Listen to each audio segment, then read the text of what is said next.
Hi guys, this is Mike Elves, Estingian of Online Sensor Mechanics. So today guys, ituturo ko sa inyo paano kayo mag-upload ng resibo or receipt if you use a payment. Kung yung payment, yung mode of payment is via BDO or BPI.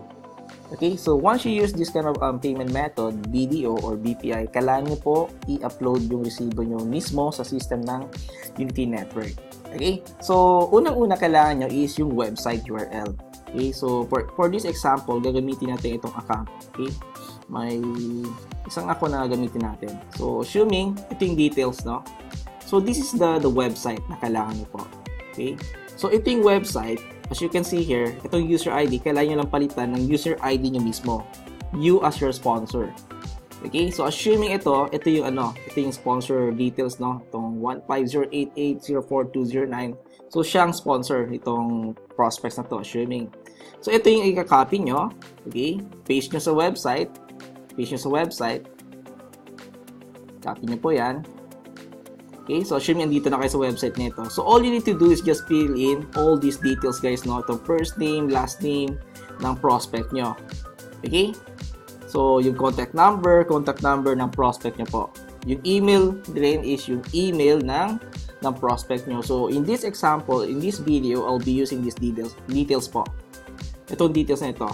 Okay? Itong email na ito, name niya, at yung reference number. Kailangan po natin to. Okay? So, let's begin. So, yung name. Ano ba yung name niya? So, assuming ito yung name niya, no, guys. Okay, all you need to do is just copy itong name na yan, yung details niya, or kung memberless nyo, type nyo na lang dito. Okay, so assuming ito yung name niya. Okay, so last name. Yung contact number, guys, no, so pwede nyo ilagay, kung di nyo sure yung number niya, at this moment, randomly lang muna isusulat ko. Type ko dito. Okay, so anyway naman yung contact number, pwede nyo i-edit to sa mismong back office ng Unity Network once na-access nyo na. Pero yung email, guys, no, take note. Yung email, very important to. Kasi dito, isasend yung login details nyo. Okay, so make sure tama yung email nyo. If possible, no, use a Gmail account, Google account as your email. Okay, so dito, kukunin natin na email is ito dito. So copy nyo lang yan.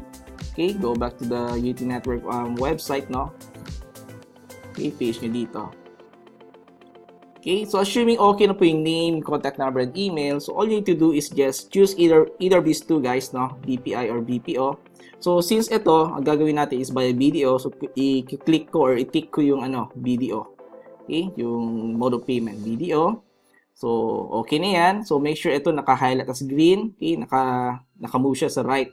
Okay, right side ito, na-tick nyo po yan. Okay.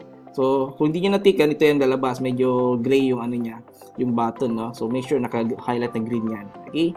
Tick lang yan. Tick ito. Then, click Apply Now. So, for example, dito na kayo, no? So, okay?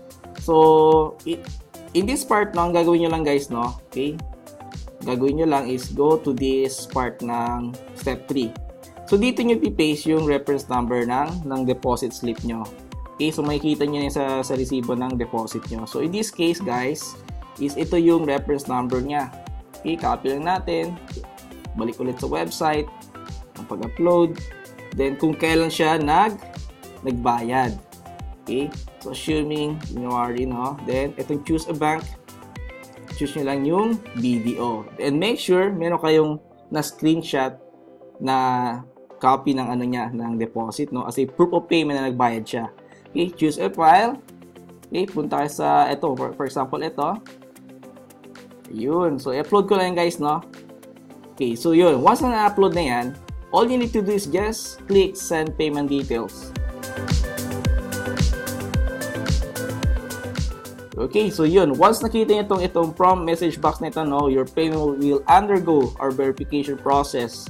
So, please allow us to process your membership registration within 72 hours. So, okay na po yan. So, ang gagawin nyo lang is mag-antay na lang kayo within this time frame na sinabi sa inyo. Okay, guys? So, I hope this video helps you guys, no? So, ito yung way para mag-upload kayo ng BDO or BPI resibo nyo. Kung ito yung napili nyo na mode of payment. Okay? I hope this video helps you. So, thanks for watching. Bye for now.